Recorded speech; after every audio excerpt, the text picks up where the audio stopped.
Hey everyone, it's Ben from the Ben Scented out of my new studio, and today I'm going to talk to you about 13 fragrances that made my summer rock. Stick around.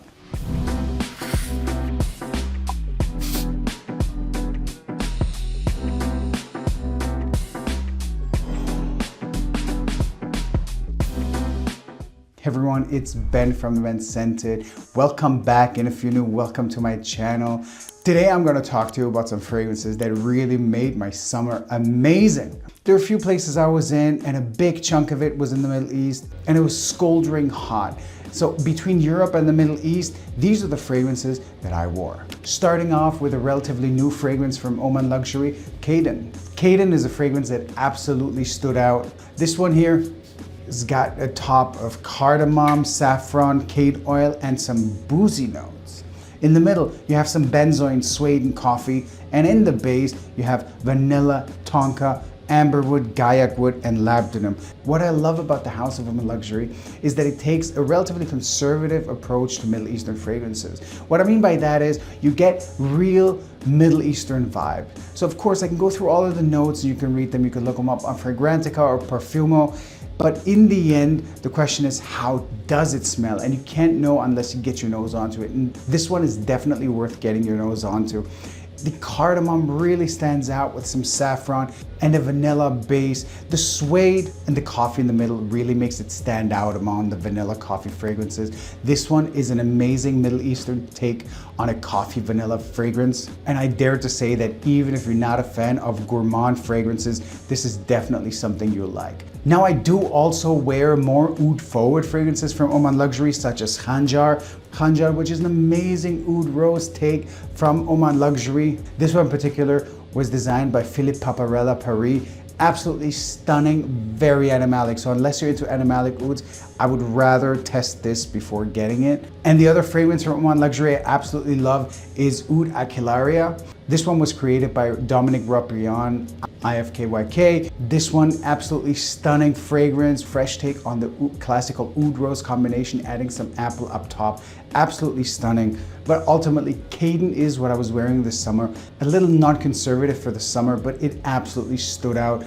Amazing gourmand if you want to give it a try. CADEN by OMANLUXURY. Next one up is a fragrance from a niche perfume house I absolutely love. They've been killing it, and I've absolutely loved their fragrances as of lately. This one is a Harrods exclusive, and it's none other than BDK's NECTAR Oud EXTRAIT. Absolutely stunning. I got this sent over directly out of Paris, the first time they're sending me things over directly. This one here is a beautiful modern take on a Middle Eastern classic. You can tell it's got a classic DNA on it, but it's an absolutely new take, and I absolutely love it. So if you are into oud rose fragrances but want something different, this is definitely it. Here we have saffron and raspberry up top, oud, cypriol oil, and olibanum in the middle. And at its base, we got cedarwood, amberwood, and a benzoin. Absolutely stunning. To my nose, this is a classical oud rose combination with saffron up top. You do smell the raspberry a little bit. It has nothing to do with Ombre Nomade. So if you think that just because it's got raspberry on an oud rose combination, it smells the same, absolutely not. They are two absolutely different fragrances, both really good, but this one definitely stands out. It's a little bit on the sweeter side, where Ombre Nomade is a little bit more on a darker and intense side. I feel like this is a little bit lighter and a little bit sweeter as well. This one is absolutely stunning. The rose in here is absolutely gorgeous, next level. This one was created by Anne Filippo. Beautiful fragrance. Like I mentioned, it is a Harrods exclusive. So if you want to hop onto their website and get it, you can get it online at Harrods, or if you're in London. I hope they make this accessible worldwide.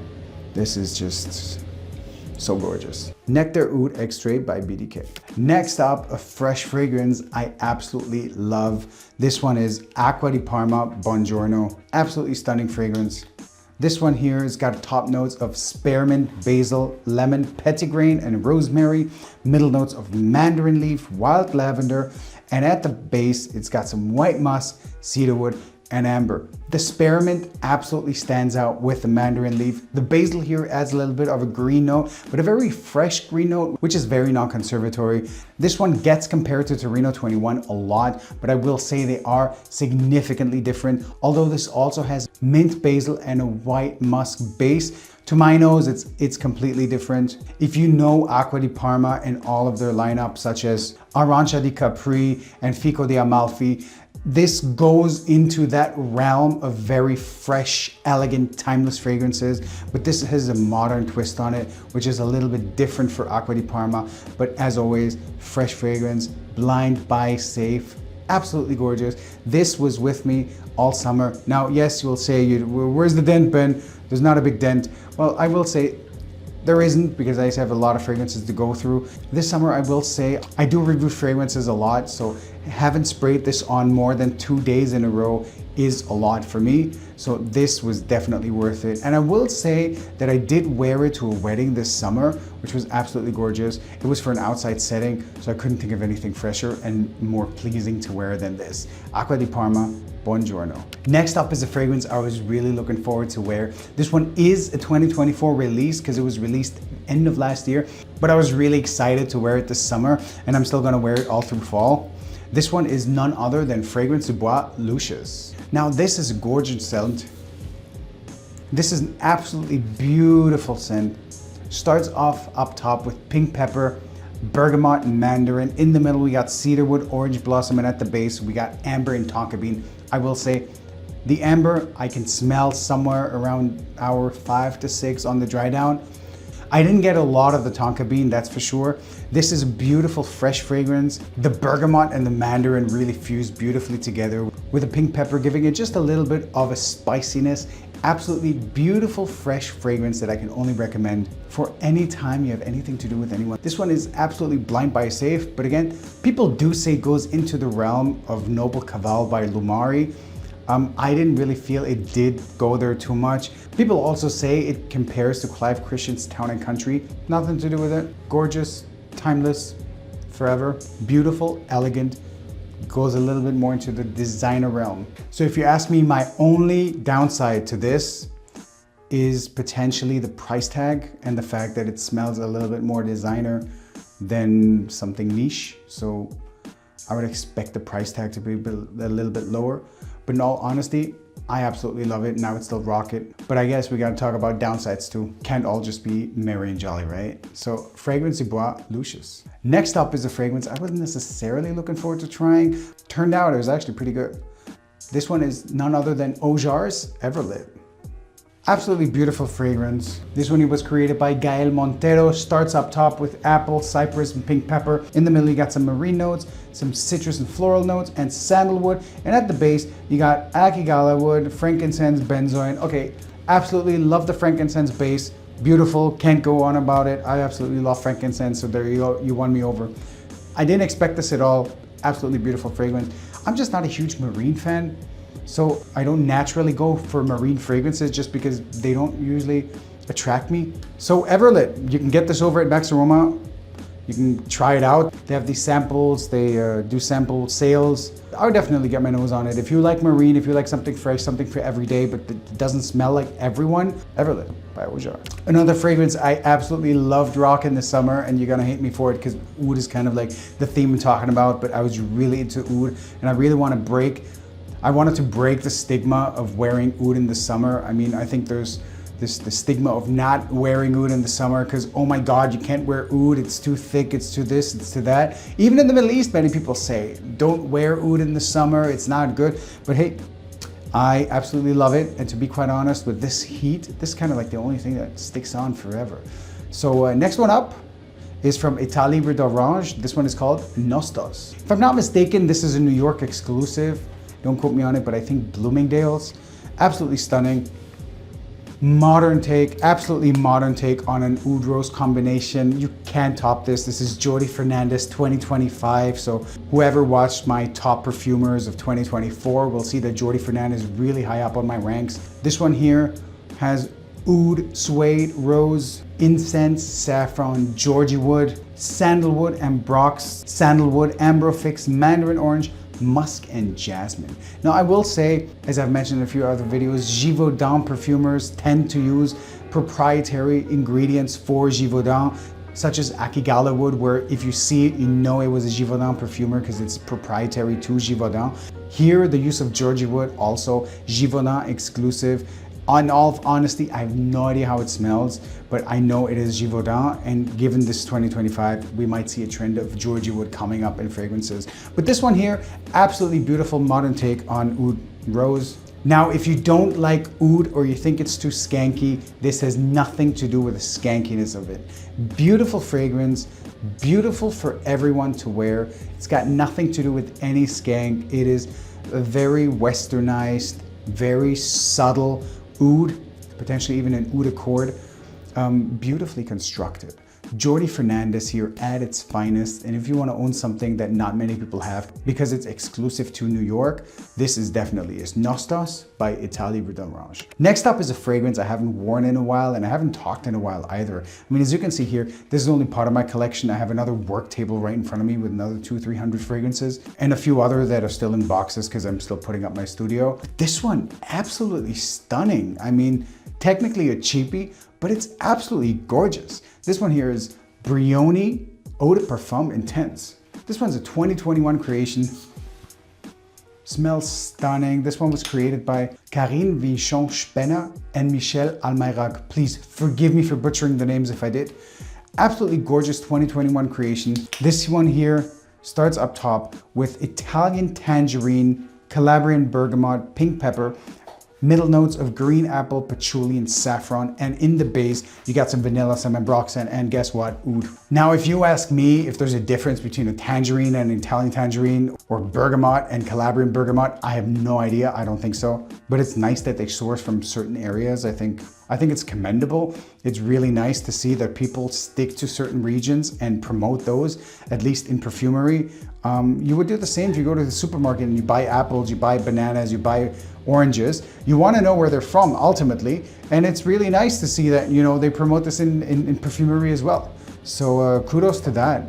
But this beautiful fragrance, the oud in here is really not stringent at all. It just adds some depth and some darkness to it, but it's not dark. It's a super light fragrance, a beautiful fresh fragrance that you can wear any day. You know, signature scent, yes. Summer, yes. Winter, yes, because it's not as light, and the oud here will actually give it enough complexity and depth to hang around all day. So this one's absolutely gorgeous. 4 seasons, fall yes, spring yes, summer yes. Beautiful fragrance, completely forgot about it. I wouldn't say forgot, but not necessarily forgot, but haven't used it in a while. Good to bring it out again. Brioni Eau de Parfum Intense. Now, just one quick thing, and I remember saying it in one of my videos.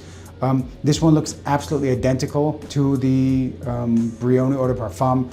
The only way to differentiate the Eau de Parfum and the Eau de Parfum Intense is at the very bottom, it says Eau de Parfum Intense. I don't even think the camera will pick that up. It says it on the fine print at the very bottom. Would be nice to kind of have it somewhere else, like maybe even right down here. But I guess this is the sleek way of showing the Brioni fragrance, right? Brioni Eau de Parfum Intense. Next up is a fragrance I was really looking forward to getting. And this one here I got during the travels in my Middle East. Absolutely stunning. This one is none other than Dolce & Gabbana Velvet Zafferano Limited Edition. Now, is there a difference between limited edition and the regular Velvet Zafferano, which is available everywhere? I don't think so. I think it's just a bottle. But it does look really nice. And while I was in the Middle East, I decided to grab a bottle, which is absolutely beautiful. This one here is an Aurélien Guichard fragrance, beautifully concocted, 2025. And what we have here is a top note of saffron. In the middle, we got tobacco leaf. And in the base, we got patchouli, labdanum, vanilla, and amber. Absolutely gorgeous fragrance. Yes, you can wear it in the fall. Yes, you can wear it in the winter. It may potentially not even be the most appropriate for the summer, but like I always say, you wear what you want. So this was one of the fragrances I was really looking forward to getting. So I did wear it. To be honest, I did wear it more at night than anything else, but it's absolutely gorgeous fragrance. And if you're a fan of Aurélien Guichard, who have also ranked in my best perfumers of 2024 list, then this is definitely something to get your hands onto. He is absolutely stunning. All fragrances I've smelled from him are great. This is one of them. The other one I was wearing today, actually, Burberry Hero, EDP. Absolutely stunning fragrance, also Aurélien Guichard. If you want a fragrance to stand out, something to not smell like everybody else, something that's beautiful, but that isn't too challenging, something you can wear all day, but make a difference, it seems to me that Aurélien Guichard is the expert on doing so lately. Matière Première, everything, all of his line is absolutely stunning. You know, we got Crystal Saffron, we got Encens Suave, We have my favorite rose fragrance, Radical Rose Extra, which is chef's kiss. Absolutely stunning. And this one is just adding it to the collection. Velvet Zafferano by Dolce & Gabbana. Absolutely stunning. Next one up is a fragrance I was really looking forward to wearing. It's a beautiful mango fragrance, but it's not new.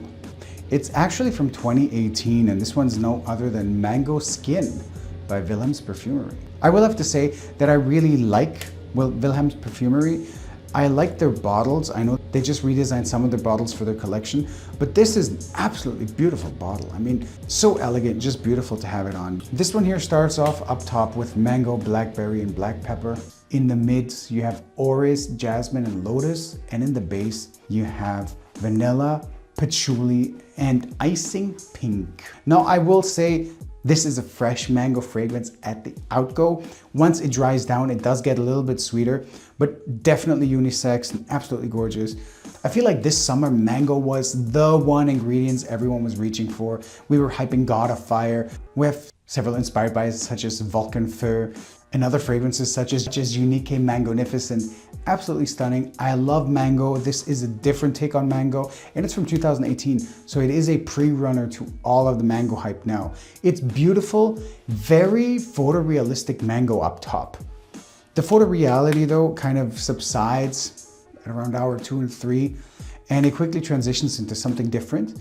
But it's very beautiful, very summery, very fresh, and you'll definitely stand out wearing this. Mango Skin by Wilhelm's Perfumery. Next up, a fragrance I love, and I really didn't want to wear because I know I always defer to this, but I did in the end wear it quite a lot, and I love it. I mean, I guess that's why I got the big bottle. This is New Look by Christian Dior. They changed the bottles end of 2024, beginning of 2025. So you won't get the 250 milliliters anymore. Now they're 200 milliliters with the same price, which is why I got the big bottle when I could. Absolutely stunning. I mean, first of all, look at the sprayer. And this is aldehydes and frankincense. Of course, there's much more in there than that. I also get a good chunk of rose, but this is absolutely beautiful. A fragrance I really enjoy wearing. A New Look. I often wear this in layering combinations, and I wear this as a base. My favorite layering combination is, actually hang around, I'll tell you that in another video. But I have a layering combination with New Look, which is absolutely stunning and I absolutely love. And everywhere I go, people ask me what I'm wearing. So hearing that from other content creators in the perfume industry is a huge compliment, or at least that's how I take it. So yeah, one of my faves, Christian Dior New Look. Another fragrance I wore this summer is a new fragrance, brand new actually, from Electimus. This one's Astrum Nova. The bottle, in my opinion, is a 10 out of 10. I mean, it's a heavy bottle. If you've never held an Electimus fragrance in your hand, this is definitely something else. It's sturdy, you know, you really feel the craftsmanship. I like it because, you know, it justifies a big chunk of the money you're paying. This one here is a beautiful fragrance from David Chiez. Starts off up top with mango, ambre, bergamot, lemon, and mandarin. In the middle, it's got blackcurrant, osmanthus, orris. And in the base, we got oud, ambroxan, musk, amber tonic, vanilla, tonka bean, and oak moss. Now I'm still to find out what amber tonic is. I know amber fix, I know ambergris, might be some sort of play on ambergris. But I gotta be honest, this fragrance is absolutely beautiful, fruity fragrance. You can't really go wrong if you like fruity fragrances. Personally, to me, I was hoping to get more oud out of this. So I was hoping it was more like an oud mango combination. Whereas when I wore it and when I first sprayed it, I was a little let down because I was hoping it was a little more oudy. But quite frankly, when I let go of that idea, if I approach it with not having any expectations, absolutely beautiful fragrance. I have to be honest, it reminds me a little bit of shisha tobacco or hookah, which is not a bad thing if you're into that. So, but very fruity, very fresh, not oudy as I hoped, but a beautiful fragrance. I wore it and people loved it. I mean, I loved it too. Once I let go of the notion of oud. Why didn't you put more oud in this? But anyway, it is what it is. Electimus Astrum Nova. Next up is a fragrance that will definitely not be liked by everyone, but it's a fragrance I love and I wore this summer, and I think some people didn't like me wearing it, but you know, I wear what I wear, and I like what I wear. To my nose, this is the epiphany of summer oud fragrances, amongst others, but this is no other than Maxim Perfume's L'Oud Marine. Absolutely beautiful fragrance, very oudy. It's got marine notes. This one here starts up top with seaweed, laminaria, and algae. In the middle, you have cocoa, resin, liquid amber, amyris, styrax, nagarmotha, and papyrus. And in the base notes, you got beeswax, oud, vanilla, ambergris, vetiver, and cedarwood. Now, I will say that I can definitely make out the ambergris and the oud, and you can make out the beeswax, which is really beautiful actually. It's a very beautiful way to integrate naturals that we would otherwise not use in perfumery. So beeswax here, very interesting. The algae and the seaweed, I don't really get, but I get some sort of marine vibe. Like I mentioned, I'm not the biggest marine fan, but there are a few fragrances that I really like, amongst others this and the previously mentioned. So I guess, you know, I guess I have to correct myself. It seems like I do like marine fragrances after all, but I just don't like all marine fragrances. There are a few I like. But this one definitely blew me away. Just look at that color. I mean, look at that color. It's not even that, you know, the bottle's not painted or anything. This is the color of the juice. This one is beast. I mean, this one definitely beast mode. You know, usually I spray every fragrance 10 to 16 times. Every fragrance. I'm not even kidding here. Even beast mode fragrances, 10 to 16 times. No problem whatsoever. I gag after 3 times, 3, 4, 5 sprays at max, I gag. So it doesn't look like it's very used, but this is a beast mode, killer mode, ultra niche. Maxim Bortnikov, this is his brand, Maxim Perfume. Absolutely beautiful. All these bottles are hand filled. The label is stamped on there by hand. So if you want something ultra niche, something that you really like, nobody will smell like you, because I don't even think many people know about this, L'Oud Marine by Maxim Perfume. Next one up is a Christian Provenzano fragrance from 2023. It's a fragrance I wanted to get my hands on for a while, but it's really hard to get your hands on outside of Saudi Arabia. You can get it on sites. I'm not saying you cannot. I just never got to it because this and because of the many fragrances I get, but I'm happy I finally got around to it. This one is no other than Blue Laverne by Laverne Perfumes. Absolutely gorgeous. This one here starts up top with bergamot, lemon, pink pepper, saffron, mandarin orange. In the middle, we got incense, patchouli, leather, jasmine. And in the base, we got cedar and musk. I will say this reminds me a lot of Bulgari Legem's Gian. This one I actually got on a flight. I loved it so much. Then I went out and I actually got the full bottle. This is, I will have to say, an older bottle. Beautiful fragrance. I will take a moment, let me quickly tell you about this. So let me quickly say Gian is an absolutely beautiful fragrance. I mean, as you can tell, I had the small one, which usually is enough, but I had to get the big one because it was just so gorgeous. It's an absolutely beautiful fragrance. The one thing I will say, and this is where this comes in, this isn't inspired by, I don't see it being a direct copy. The Gian you buy today is not the same as this bottle here, and it's not the same as this bottle here. At a certain point, it was reformulated and it does not smell the same. I was in a store in New York, and as always, I go through fragrances, and amongst others, I smelled some of the newer Legem collection from Bulgari, and I got talking to the sales rep, and he was telling, hey, did you smell Gian? So I told him how much I loved it, and then I smelled it, and it's completely different. So I went to a few other stores to see whether I know maybe their bottle is bad or no, that's how it smells. They reformulated it at a certain point. I'm not sure if last year or this year, and it smells completely different. So if you want something similar to the fragrance I love, when I say Bulgari Legem Gian or Bulgari Gian, this is the closest you can get. Blue Laverne by Laverne. It's also a fraction of the price and absolutely gorgeous. Longevity, you know, it's not like Gian didn't have the best longevity either, so at least you're getting, you know, bang for your buck. I'm really happy to have my hands on this. I wore this and layered this quite often in the summer, but I'll talk more about layering some other time. Blue Laverne by Laverne. And last but not least, one of the fragrances I wore all summer, one of Beast Mode fragrances, and I absolutely love it. Again, it's an oud rose combination. It's a twist on one. So like I said, this was my oud summer. This is none other than Infinity by Elion Dubai. Beautiful fragrance, stunning fragrance. Beast Mode with a top top quality rose. The rose in here reminds me of the rose in Ombre Nomade. But that's about it, because then this goes off and becomes something way more beautiful. This one here has raspberry, rose, oud, saffron, benzoin, wild berries, and amber. Beautiful, gorgeous, something that you'll be remembered by. I'm not sure if you can see this, but the color of the juice is dark. This is an aged oud, absolutely gorgeous. It is made in Dubai. It is niche. Beautiful, beautiful fragrance. You want to stand out and you want to twist on oud rose, or an alternative to Ombre Nomade, which this is beautiful of. Ilion Dubai Infinity. Thank you all for watching my top 13 fragrances I wore all summer and beginning of fall. Please don't forget to like and subscribe and press that notification button so you get notified every time I upload a new video. This is Ben from The Men Scented. Thanks for watching, and as always, stay scented.